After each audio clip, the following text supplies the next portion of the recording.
भारत का एक युवा स्टार्टअप उसने बहुत बड़ी सिद्धि प्राप्त की है।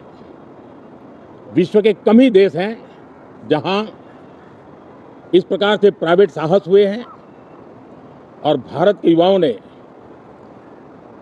अंतरिक्ष में नई उड़ान भरी है। बहुत बड़ी सफलता है।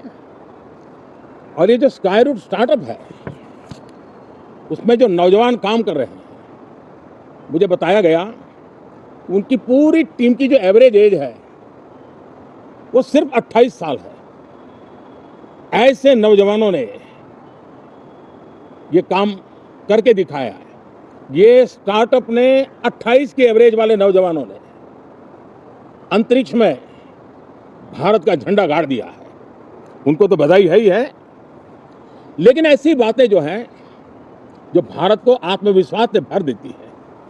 विश्व में भारत का प्रोफाइल सर्वमान्य सर्व स्वीकृत बनता जाता है। साथियों, ये संयोग नहीं, ये एक संदेश है और बड़ा मजबूत संदेश है कि हमारे देश के युवाओं की क्षमता और उनकी आकांक्षा अंतरिक्ष जितनी असीम है, इससे बड़ा संदेश देश के लिए कोई और प्रेरणा नहीं दे सकता है। साथियों, पिछले दिनों राजस्थान में बहुत बड़ी ऑयल रिफाइनरी देश को समर्पित की गई। पिछले कुछ सप्ताह पहले एक सेमीकंडक्टर प्लांट यानी तीसरा देश को समर्पित किया गया।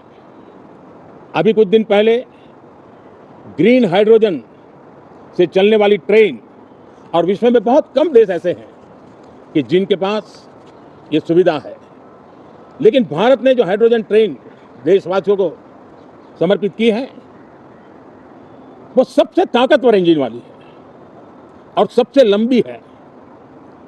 ये अपने आप में भारत के वैज्ञानिक, भारत के इंजीनियर्स, भारत के इनोवेटर्स, भारत के उद्यमी, भारत के श्रमिक, ये जो एक लक्ष्य लेकर के देश के लिए जी रहे हैं, देश के लिए काम कर रहे हैं, उसी का परिणाम है। साथियों, हम भली भांति जानते हैं और पूरी दुनिया चिंतित भी है। लगातार कहीं न कहीं युद्ध की स्थितियां बनती रही है। पश्चिम एशिया के युद्ध के कारण भारत जैसे देश जो एनर्जी के लिए औरों पर डिपेंडेंट है, उनके लिए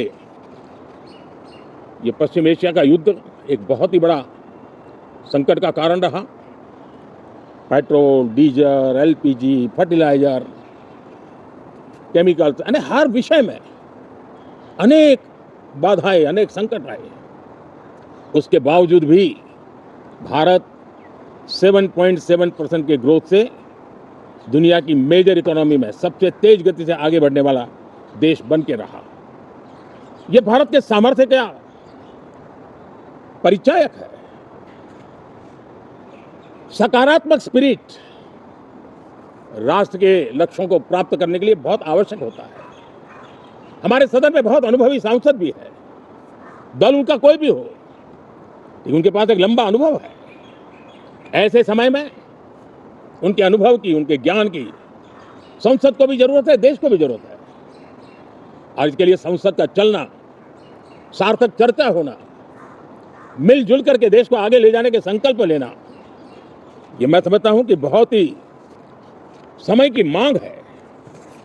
एस्पिरेशन से भरे हुए देश के युवाओं की मांग है कि हम आगे बढ़े।